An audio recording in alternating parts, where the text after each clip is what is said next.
You talked about tone. So, what are the intentional things that you're doing with your tone?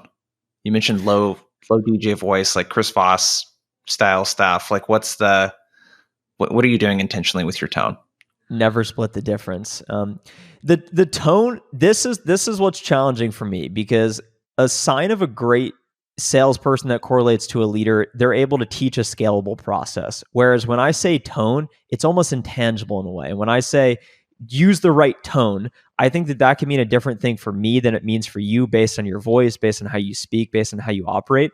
So an example of my tone is, I would say, "Hey Jason, this is Trent from Qualtrics. How are you?"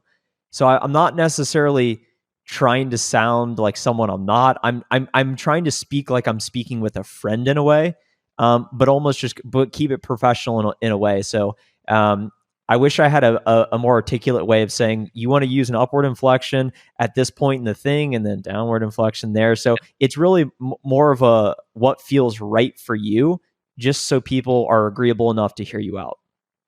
Yeah. I always like the visual of, always tell reps to picture asking for help at like a restaurant or a store. That tonality, I've heard someone, I can't remember who it was, refer to it as lost traveler tonality. I like Like how that. you would, back in the day, you're 27, I'm 33. I'm not much older than you, but I did have to use MapQuest when I learned how to drive. I had to print out. Right? We Printing didn't out have the the, directions, and then you make one wrong turn and you're finished. and then you got to go ask someone for directions, which for Yeah, me was yeah. always a horrifying thing because I never liked talking to people like that or asking for help from strangers. But it's the, hey, do you know where 123 A Street is? That tonality can be pretty effective too. I love what you said about controlling pace, because there's this inherent need I feel that a lot of people have to mirror the prospect. They take it way too literally. So if the prospect talks really, really fast, they talk really, really fast.